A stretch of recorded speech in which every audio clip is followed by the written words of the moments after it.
Investigations editor Francis Ontomwa brings us the unseen witness, a seventh floor mystery.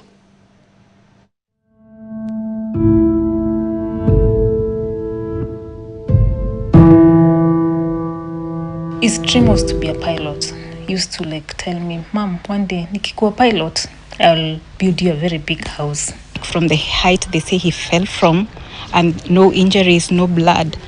Yeah, it didn't make sense to us. Who is this individual who is reportedly said to have interrogated the boy before his death? There was no lighting there, so they took a kerosene lamp and slowly between school. It was so bad, laying him in his grave and didn't know what happened to him. That's the thing that hurt me the most.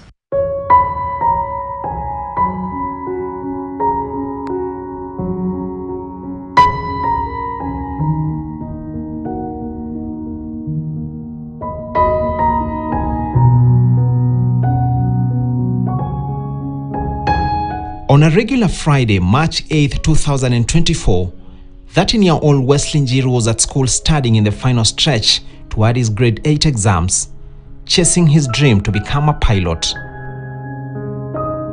But instead of soaring toward a bright future, his life came to a tragic end at the Joy Gardens Primary School in Umoja, Nairobi. To this day, his family is left in the dark, grappling with an agonizing question: what really happened to Wesley? Please tell me about Wesley. What kind of a child was he? Wesley was a very, very calm boy, very collected, very bright in school. He always did his things in a special way because he had his own way to do things. He wanted to be unique in his own way. He was very, very interactive with the sister and the brother. And also Wesley was a very, very calm boy. He was very obedient. When you tell him to do something, he would quickly do it and come back and do his things. He used to love reading a lot and also watching. He used to have series of things watching, but he loved books so much because his dream was to be a pilot or an engineer. He had always wanted to join boarding school like some of his friends. He told me, "Mom, I want to go to a boarding school. I want to go to a boarding school because I want to concentrate with my studies." I asked him, "Wesley, are you sure you want to go to the boarding school?" He said, "Mom, if I stay here in the house, I'll be interrupted by watching cartoon and all that, and I won't concentrate with my studies." So that's when I decided to take him to a boarding school. That is Joy Garden. He went there, he did the interview. He passed so well. So they told me he has been admitted in that school. So it was in January. He joined in January this year, 2024. Actually, even he had not finished even one term. Yeah, because between January and March, those are three months. So hard. For Wesley's mother, who now lives in Buruburu Estate, life has become a haunting cycle of pain, packed with unanswered questions. Wesley's once vibrant presence has been reduced to memories only etched in his family photos and his favorite books. Wesley was my best friend, honestly. Wesley, I was the person who used to confide in the most. He was the one who listened to me. We were so close with him. Yeah, we will always do things together. Maybe let's say I want to go to the shop, I will always go with him. But I will have to bribe him with something. Yeah, so he could take me, since he used to love ice pop so much. So I used to tell him, "When you take me, I'll buy you ice pops." To understand the gravity of Wesley's death, we visit Joy Gardens Primary School. The school says that Wesley fell from the 7th floor rooftop to a balcony below on the 1st floor. But the family disputes this account, pointing out what they believe are inconsistencies and a lack of transparency. 2 directors and 3 teachers were arrested following Wesley's death, but later released. The Makadara law courts will later order a public inquest to piece together the evidence surrounding this tragedy. We landed. On that fateful day around 3 p.m. in the afternoon, March 8th, a meeting was reportedly underway on the 5th floor of the school when a parent stormed in to report a case of bullying. I was called in, so I was... According to the school's account, Wesley was identified as the alleged bully. A man identified as Anthony Kimani Mwangi, who was within the premises and said to be a director, reportedly intervened to interrogate Wesley. They went out of sight for a couple of moments. Minutes later, Wesley's lifeless body was found on the balcony below. Police in Buruburu, who took charge of the scene, record that they found Wesley with an injury on his forehead and a bruise on his right leg. They further noted that his sweatpants were soiled with fecal matter and bloodstains around the gluteal area. Wesley would never bully. He was playful, very playful, but not a bully. In their court evidence, the school now claims that on the material day, the CCTVs were not working. When we got there, we were making movement from, first floor, second floor to the ground floor, to the gate, and the CCTV was on. It was working. We could see it was working. So when later it was said it was not working, it was a surprise to us.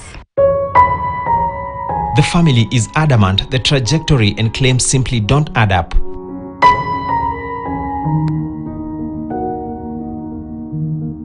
Christine Kananu, Wesley's aunt, was one of the first people to arrive at the scene when it all happened. It's tough to relive those moments, and the memories still haunt her. On that day, the mom called me at around 8:30 and told me to meet her at the school, Wesley's school, which is Joy Gardens. So immediately I drove to Joy Gardens and found the mom crying. I tried asking her what was going on. Then she told me that the school had called her, informing her that Wesley was hurt and needed to be taken to hospital. We stayed there at the school without being informed of anything for about 3 hours. Yeah, but I suspected something was wrong when we got there, and there was heavy police presence and the DCI. The DCI arrived in gloves and cameras. So that really shocked me. An autopsy conducted at the Mama Lucy Kibaki Hospital mortuary on the 12th of March and a report released in May after toxicological tests, however, did not implicate a Mr. Anthony Mwangi and James Mwangi, whose swab samples were taken and matched against the deceased. But the family has since questioned the findings. I think the school is covering this up because they want to tarnish. They don't want to tarnish the name of the school. They want to show how the school is. But sincerely, that even from a layman's place, if you could see him lying on the ground there, you can see something. They had done something to him. Clearly, they did something to him. Among the family's pressing questions: who authorized Anthony Kimani Mwangi to interrogate Wesley? Why did he allegedly flee the scene after Wesley's death? Why was there a delay in seeking medical help? And why were the police informed before the family? It's very unfortunate what happened to Mama Wesley. I can't imagine how difficult that can be for anyone. We have to understand and acknowledge that this is not easy. She's not just going through a normal loss. Okay, loss is not normal. It's painful, but her pain and the circumstances that surround the death of her child are not just loss and grief, but also traumatic. Why did the school take so long to inform the parents about the demise of, her son? The other question is, who is this individual who is reportedly said to have interrogated the boy before his death? If you look at the postmortem report, it does not align with the story that is being told by the school. For instance, the school claimed that the boy fell from the 7th floor, but the postmortem report says otherwise, that those injuries were not in line with a boy who would fall from the 7th floor. Why didn't they take the child to the hospital? They had to call the mother to tell her to come and take the child to the hospital. So there are very many unanswered questions. And, we believe that more needs to be done. The DCI has a responsibility of following up on these matters. And we are, hoping that the DCI will work closely with the family so that we can have these questions answered, and the perpetrator or perpetrators to be found and to be taken to court to face justice, because we don't believe that justice has been done for Wesley Njiru, and as human rights defenders we want to see that happening, and happening as soon as possible. Wesley's burial at Langata Cemetery on the 13th of March was heart-wrenching.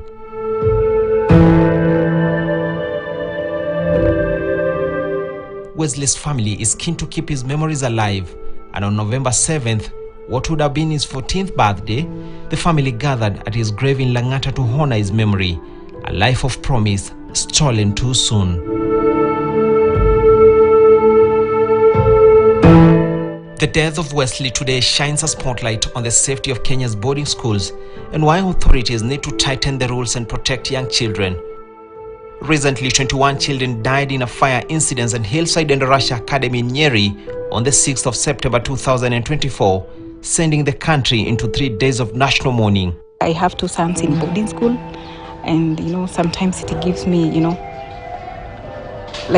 sometimes I think I'm on the borderline of anxiety all the time, but my faith in God, I pray for all the children in school for safety, because nowadays something happens, it's covered up, and you never get to know what really happened. For Wesley's case, the true witnesses could be the walls of Joy Gardens, but they choose to remain silent, guarding secrets that could change the course of justice. If the judiciary also identifies that such traumatic cases, like they have done for children, that they cause more trauma or they complicate the grieving process, they can actually hurry the process. And I always say, where there is a will, there is a way. Wesley Njiru dreamed of flying high and exploring the world, but someone somewhere grounded those dreams forever. He might be gone, but not forgotten in the hearts of those who cherished him. The family's plea for answers grows louder each day. I just want justice for my boy. I want to know what happened to him. Very clearly, I want to know what they did to my boy, what happened to him, because it really pains me. I want justice. Even for people, for parents who have students in school, it's really good. When the school, we hand over our children to the school for them to take care of them. It's really paining, because once you take your kids to that school, they're in good hands. Then something like this happen, you feel really bad. You feel like the school are not taking care of our kids well. We used to take a lot of pictures, so I used to keep just to remember him. I used to look at his photos, look at the moments, just maybe say at least even if it's not with me, we made good memories with him. Justice to be found for my brother. Yeah, we want to know the truth. Yeah, and may his soul rest in peace. The inquest continues, with Wesley's colleagues, young boys and girls expected to take the stand. Children whose voices might finally reveal the truth behind the tragic death. Their testimony could unlock the mystery surrounding Wesley's death. The boarding section of the school has since been closed as investigations get underway. But even so, justice remains uncertain. For this young family, the heartbreak is permanent. Wesley is gone, and no verdict can bring him back.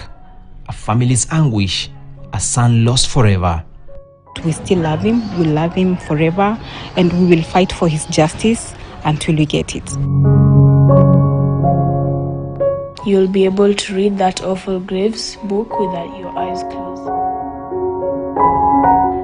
Ontomwa, The Unseen Witness, KTN.